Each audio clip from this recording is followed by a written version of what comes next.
ससुराल से मायके की मेट्रो। शादी शादी, सब जब देखो शादी के लिए कहते रहते हैं। अब मैं कैसे बताऊं किसी को कि मैं शादी ऐसे नहीं कर सकती हूँ। ऑफिस के काम कर करके थक जाती हूँ मैं। जस्ट चिल यार, सुन मेरी बात। तू ऐसा ससुराल देख जो सीधा तेरे ऑफिस और घर के रास्ते में ही हो। बहन, ऑफिस तो मैं मेट्रो से जाती हूँ रोज। तो मैं भी तो मेट्रो से ही आती हूँ, लेकिन तू है कि बेवकूफ जैसी बात कर रही है। अरे यार, तू कौन से मेट्रो रूट लाइन से आती है? Pink, blue, orange, green? Pink यार। बस फिर ये देख कि उसी में आगे पीछे तेरा ससुराल हो।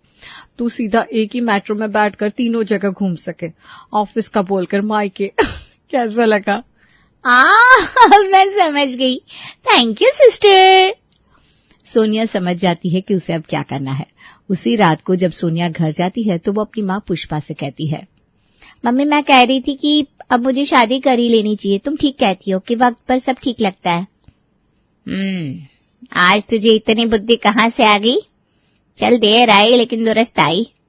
लेकिन मम्मी मुझे पहले लड़की की फोटो दिखाना, उसके बाद में ही बात आगे बढ़ाना। अरे तू शादी के लिए मान गई और मुझे क्या ही चाहिए। तुझसे पूछे बिना मैं तेरे कपड़े भी नहीं लेती हूँ, ये तो लड़का है। अब सोनिया जितने भी लड़के का रिश्ता आता है पहले उसके घर का एड्रेस पूछती है, फिर देखती है कि उसका घर पिंक लाइन वाली मेट्रो रूट में पड़ता है या नहीं, वो भी उसके ऑफिस के नजदीक। फिर आगे लड़के की तस्वीर देखती है। एक रोज केशव का रिश्ता सोनिया के लिए आता है। शाम को जैसे ही सोनिया ऑफिस से आती है, पुष्पा कहती है, बेटा एक बहुत अच्छे घर से रिश्ता आया है। लड़का स्मार्ट तो है ही, साथ में पैसे वाला भी है। तेरे पापा बता रहे थे उन लोगों का बहुत नाम है। अच्छा मम्मी, ये सब छोड़ो, पहले बताओ वो रहता कहाँ है?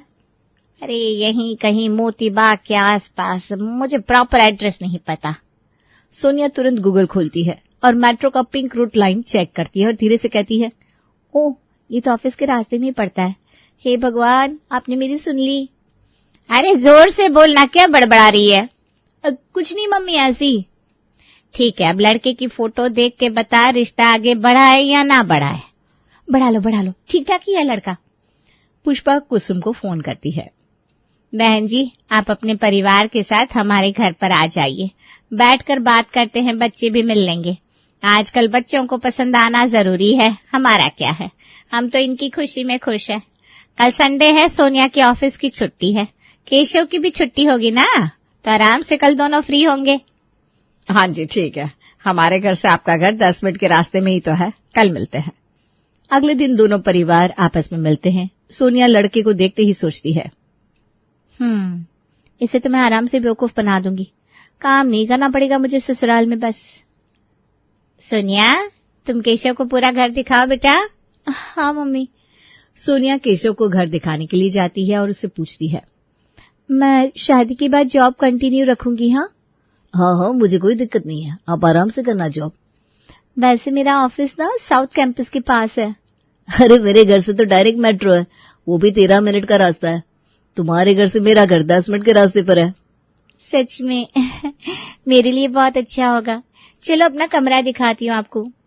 सोनिया और केशव बहुत देर तक बातें करते हैं। दोनों शादी के लिए हाँ कर देते हैं। समधन जी, अब और देर मुझसे बर्दाश्त नहीं होगा, आप अगले ही महीने की कोई तारीख निकलवाइए शादी की।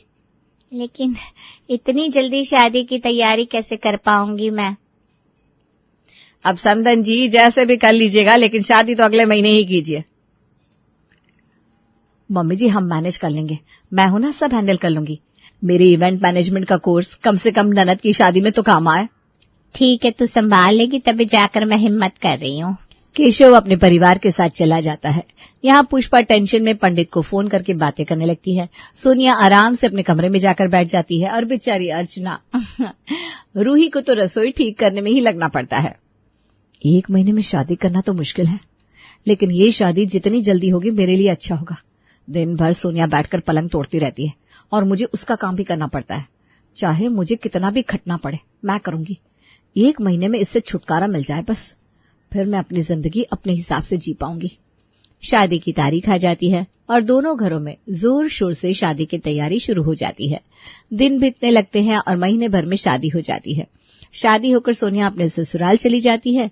इधर अर्चना लंबी सांस लेते हुए कहती है, जान छूटी, बहुत मुश्किल से इससे पीछा छूटा है। नाना जी अब कभी मत आना यहाँ। उधर सोनिया के आने से कुसुम को एक साथी मिल जाता है। बहू, इस घर को अब अपना घर ही समझना। जैसे तो अपने मायके में रहती थी ना, वैसे यहाँ भी रह सकती है।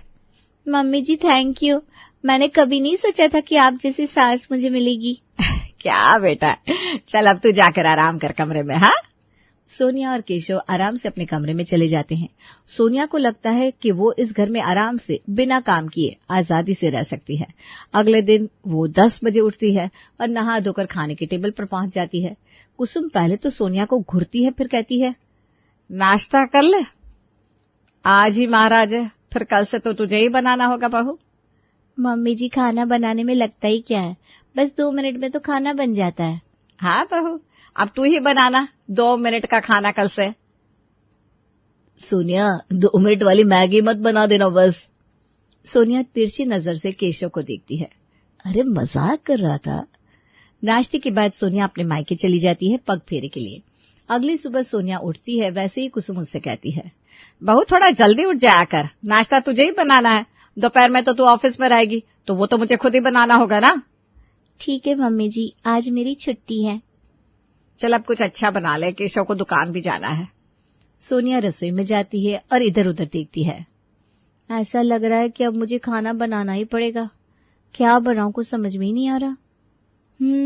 एक काम करती हूँ, झट से पोहे बना लेती हूँ। पर वो भी मुझे कहाँ आता है, भाभी को आता है, उससे बनवा कर ले आऊंगी। सोनिया भागे भागे अपनी सास के पास जाती है और कहती है, मम्मी जी पोहे नहीं है घर में। अरे तो कुछ और बना ले बहू। लेकिन मम्मी जी मुझे ना पोहे बनाने का मन है, बस 10 मिनट में अपने मम्मी के घर से ले आती हूँ। बहू ऐसे अच्छा लगता है क्या? जाओ सोनिया ले आओ। सोनिया उसी वक्त वहां से मेट्रो पकड़ने के लिए निकल जाती है। इधर कुसुम केशव से कहती है, बेटा तूने बहू को क्यों जाने दिया? मम्मी वो अभी अभी आई है, उसे अपने घर की याद आ रही होगी, इसलिए मैंने उसे जाने दिया। हाँ वो भी है। सोनिया 10 मिनट में अपने मायके पहुंच जाती है। सोनिया को देखकर अर्चना के तोते उड़ जाते हैं और वो कहती है, दीदी आप अभी यहाँ? भाभी वो सब छोड़िए, नाश्ते में क्या बनाया है बताओ, भूख लग रही है बहुत। अर्चना सोनिया को इडली चटनी देती है। सोनिया आराम से खाकर आराम करती है और फिर कहती है, भाभी पोहे बना देना ससुराल वालों के लिए। पोहे? हाँ वो मैं अपने ससुराल ले जाऊंगी। अर्चना अपने माथे पर हाथ रख लेती है। अब ये तीनों टाइम यहीं रहेगी क्या? खाएगी भी और लेकर भी जाएगी। मुझे तो मशीन समझ रखा है। सोनिया आराम से अपने कमरे में जाकर पुष्पा से बातचीत करने लगती है। इधर अर्चना देखती है कि सोनिया नहीं आई, तो वो सोनिया को फोन पर फोन करने लगती है। मम्मी मेरी सास फोन कर रही है। हाँ बेटा तू जाए, कितनी देर हो गई, 2 बज गए हैं, अभी जल्दी जा बेटा। भाभी खाना क्या बनाया है? अब खाकर ही जाऊंगी। सोनिया दोपहर का खाना खाकर फिर पोहे लेकर अपने ससुराल पहुंच जाती है। कुसुम कुछ कहती उससे पहले सोनिया कहती है, मम्मी जी वो आज देर हो गई, कभी मम्मी से दूर नहीं रही हूं ना मैं, इसलिए। कोई बात नहीं बहू, अब ये दोपहर का खाना हो गया नाश्ते की जगह। अगले दिन फिर सोनिया का ऑफिस होता है और ससुराल से उसका ऑफिस में पहला दिन होता है, तो आज कुसुम नाश्ता बना देती है। बहू मैंने नाश्ता बना दिया है और ये तेरा टिफिन, तू रात का खाना बना देना। हाँ ओके मम्मी जी, खाना बनाने में लगते ही क्या है, बस 2 मिनट। सोनिया ऑफिस जाती है, फिर शाम को 5 बजे ऑफिस से घर आती है। बहू रात का खाना चढ़ा देना। जी मम्मी जी बस जा रही हूँ। सोनिया रसोई में जाती है और सोचती है, आज क्या करे भाई। आइडिया। सोनिया कुसुम के पास जाती है। मम्मी जी इस चकले पर मुझसे रोटी नहीं बनेगी, मुझे मेरे मायके के चकले की आदत है ना, मैं लेकर आती हूँ बस थोड़ी देर में। है? अब ठीक है पर जल्दी आना, उस दिन की तरह लेट मत करना। सोनिया अपने मायके चली जाती है। सोनिया को देखकर अर्चना फिर सदमे में आ जाती है। भाभी मूढ़ी मिला रही हो, खिलाना जरा। हाँ दीदी। रात में खाना बनाओगी ना तो 4 लोगों के हिसाब से रोटी और सब्जी बना देना। मैं तो पाव भाजी बना रही हूँ। तो मैं पाव भाजी खाऊंगी, रोटी सब्जी ससुराल वालों के लिए। सोनिया अर्चना को काम देकर अपने कमरे में चली जाती है। ये क्या है? शादी के बाद भी ये मेरी छाती पर मूंग दलती रहेगी क्या? लगता है इसकी शादी करके गलती कर दी। पहले तो बस इसका खाना बनाना पड़ता था, अब इसके ससुराल वालों का भी। और ये महारानी भी यहीं खाती है तीनों टाइम। काम घटने की जगह मेरा तो बढ़ गया। और यहाँ अर्चना खाना बनाती है, वहाँ सोनिया आराम से पलंग तोड़ती है। 6 बजे से सोनिया को 9 बज जाते हैं और वो अपने मायके में ही रहती है। सोनिया देखती है कि अर्चना मैगी बना रही है। भाभी, मैगी बना रही हो क्या आप? एक काम करो, वो भी पैक कर देना, मुझे देर रात को ना भूख लगती है। कुसुम सोनिया को बार बार कॉल करने लगती है, फिर खुद ही रात का खाना बना लेती है। सोनिया 10 बजे अपने ससुराल जाती है।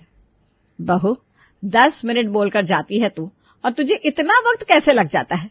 तू तो चकले लेने गई थी ना? केशव कब से आकर तेरा इंतजार कर रहा है। वो मम्मी जी, ज्यादा देर कहाँ हुई है, मैं खाने के टाइम से पहले तो आ गई, खाना रेडी है। खाना मैंने बना लिया है और हमने खा भी लिया है। कोई नहीं, चलो ये नाश्ते में काम आ जाएगा। अब ये देखना बाकी था, रात का ठंडा खाना खाना होगा, वो भी समझियो कि यहाँ का। सोनिया कुसुम की बातों को इग्नोर करके आराम से सो जाती है। सोनिया अब इसे अपनी आदत बना लेती है। रोज वो अपने मायके किसी न किसी बहाने चली जाती और आधे से ज्यादा दिन वहीं बिताती थी। इधर कुसुम और उधर अर्चना सोनिया से परेशान परेशान हो जाती हैं। एक रोज संडे के दिन सोनिया सुबह नाश्ते के वक्त रसोई से भागती हुई आती है और कहती है, मम्मी जी, अभी मैंने सोचा ब्रेड सैंडविच बना लूं, लेकिन ब्रेड ही नहीं है। मेरे मायके में तो रात दिन ब्रेड ऐसे ही पड़े रहते हैं, मैं जाकर ले आती हूँ। नहीं बहू, ऐसा है कि हमारे घर में कोई सैंडविच नहीं खाता, तो कुछ और बना ले। तो उपमा बना लेती हूँ, लेकिन सूजी नहीं है। तू रोटी और आलू गोभी की सब्जी बना ले बस। सोनिया रसोई में जाती है और सोचती है, अब क्या करूं? कुछ काम नहीं कर रहा मम्मी जी पर, लेकिन मुझे तो जाना ही है मायके।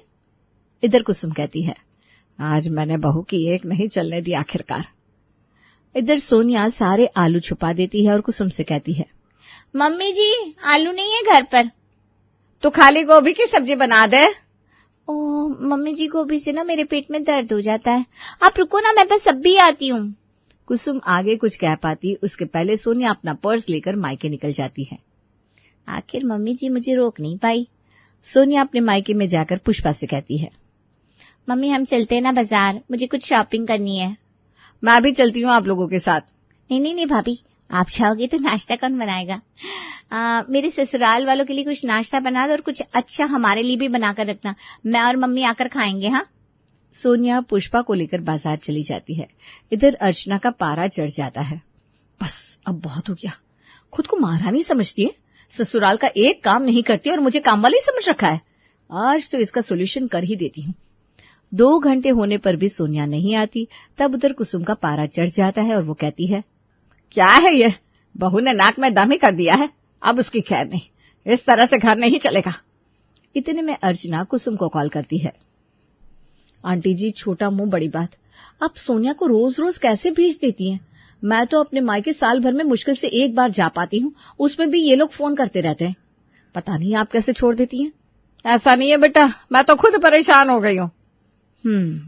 अब इसको सबक सिखाना ही होगा। दोनों आपस में बात कर लेते हैं। जैसे ही सोनिया घर आती है वो कहती है, भाभी खाना हो गया, पैक कर दो, निकलती हूँ मैं, सुबह से शाम हो गई है, लेकिन पहले मुझे कुछ अच्छा सा खिलाओ। दीदी मैं तो खाना नहीं बना पाई हूँ, आज आपको ही हम सबका खाना बनाना पड़ेगा, मेरी कमर में ना झटका आ गया है। सोनिया तू रात का खाना बना कर जा, मुझसे नहीं होगा, सुबह से तू मुझे घुमा रही है बेटा। अब सोनिया को यहाँ का खाना बनाना पड़ता है और अपने ससुराल का भी बनाकर ले जाना पड़ता है। आज तो सोनिया की हालत टाइट हो जाती है, वो थक कर अपने ससुराल पहुंचती है। मम्मी जी मैं तो बहुत थक गई। बहू तू क्या करती है ऐसा जो थक जाएगी? है पूरे दिन में एक बार तो खाना बनाती है, उसमें ये हाल है। चल सबको परोस अब, और सुबह से जो रसोई बिखरी पड़ी है उसे ठीक कर दे। लेकिन मम्मी जी। बहू अब लेकिन वेकिन नहीं है, चलो काम करो। एक ही दिन में सोनिया की हालत खराब हो जाती है। अगले दिन सोनिया लेट से उठती है। उठते ही वो ऑफिस के लिए भागने लगती है। तभी कुसुम उसके हाथ में कढ़ाई और आटा देते हुए कहती है, बहू तुम मेट्रो में ही खाना बनाकर लेते आना, लेकिन खाना बिना बनाए मत आना, मैं तेरे आने का वेट करूंगी बेटा। और खुद तो मैं खाना बनाने वाली नहीं, चाहे रात के 10 ही क्यों ना बजे। हैं? ये क्या है मम्मी जी? बहू इसकी तुझे जरूरत है, आधा से ज्यादा वक्त तो तू मेट्रो में या अपने मायके में बिताती है, तो इसी बीच में खाना पका लेना, काम जल्दी हो जाएगा। वैसे सोनिया अपने हाथों में कढ़ाई और आटा लेकर सीधा अपने मायके जाती है और कढ़ाई रखकर वापस ऑफिस के लिए निकलने लगती है। तभी अर्चना उसे रोकते हुए कहती है, दीदी आप आना तो मार्केट से मेरा सूट लेते आना, मुझे डॉक्टर के पास जाना है। ठीक है भाभी, अभी तो मुझे जाने दो। सोनिया ऑफिस लेट पहुंचती है। पहले तो उसे लेट आने के लिए बॉस से अच्छा खासा सुनने को मिलता है। ईयर एंडिंग होने के कारण मार्च में ऑफिस वर्क भी बहुत होता है। काम करके सोनिया बहुत थक जाती है। मायके चली जाती हूँ, भाभी से खाना बनवा लूंगी, अब मुझसे नहीं होगा। सोनिया जैसे ही ऑफिस से निकलती है, अर्चना का कॉल आता है। दीदी, आपको याद है ना, मेरा सूट लेते आना, आज बहुत जरूरी है मेरे लिए। हाँ भी लेते आऊंगी। सोनिया सीधा सूट की दुकान पर जाती है। सूट तो लेना पड़ेगा, वरना किस मुंह से भाभी को खाना बनाने को बोलूंगी। सूट लेकर सोनिया मायके पहुंचती है और आज पहुंचते ही सोफे पर अधमरी पड़ जाती है। इधर अर्चना सूट पहन लेती है और वरुण के साथ डिनर डेट पर जाने लगती है। जाते जाते सोनिया से कहती है, दीदी आप ना मम्मी और पापा जी का खाना भी बना लेना, और हाँ थोड़ा ज्यादा बनाना, मुझे लेट हो जाएगा तो सुबह के नाश्ते का जुगाड़ हो जाना चाहिए ना। क्या? आप कहाँ जा रही हो? सोनिया की आंखें बड़ी हो जाती है, पर अर्चना तो वरुण के साथ चली जाती है। मुझसे तो कुछ नहीं होगा अब, लेकिन मम्मी भूखी रहेगी क्या? पापा तो बाहर का कुछ खाते भी नहीं है, कुछ तो बनाना ही पड़ेगा। सोनिया अपने माँ बाप का खाना बनाकर ससुराल चली जाती है। ससुराल पहुंचते ही गेट पर कुसुम कहती है, बहू खाना तो तूने बना लिया होगा, चल अब फ्रेश होकर परोस दे। हाँ मम्मी जी, वो खाना नहीं बन पाया। क्यों भला? रोज अब तक तो तू बना बनाया खाना लेकर आती थी, आज तो मैंने तुझे कढ़ाई और आटा भी दे दिया था, फिर क्या हुआ? चल कोई नहीं, तो अभी बना दे, हम सब भूखे बैठे हैं। मम्मी जी मैं बहुत थकी हूँ, आज मुझसे नहीं होगा। ठीक है, तुझसे खाना नहीं होगा तो बर्तन कर ले, फिर कपड़े सुखा दे, खाना मैं बना लेती हूँ। मतलब काम करना ही पड़ेगा? सोनिया को घर के काम करने ही पड़ते हैं। वो अब इतना थक जाती है कि उसका दिमाग काम करना बंद कर देता है। तभी अर्चना का फोन सोनिया को आता है। वो दीदी, मम्मी जी की गैस की दवाई खत्म हो गई है, आप भी ना वही दवाई लेती है, तो आप मम्मी जी को पहुंचा दोगी प्लीज? भाभी मैं अपने ससुराल में हूँ, अब मैं नहीं जाऊंगी, आप बाजार से ले लो ना, मेट्रो से आ जाना पड़ता है। ऐसे तो दीदी आप रोज यहीं पड़ी रहती हैं और 10 बार मेट्रो से आया जाया करती हैं, आज मैंने काम बोल दिया तो आपको गुस्सा आ रहा है। सोनिया फोन रख देती है और उसे एहसास होता है कि वो अब तक क्या कर रही थी। मुझे तो एक दिन इतना काम करना पड़ा तो मैं थक गई, और भाभी यहाँ रोज इससे भी ज्यादा काम करती हैं, और ऊपर से मैं और वहां जाकर उन पर बोझ बन जाती हूँ। अर्चना और कुसुम की ये ट्रिक काम कर जाती है और सोनिया लाइन पर आ जाती है।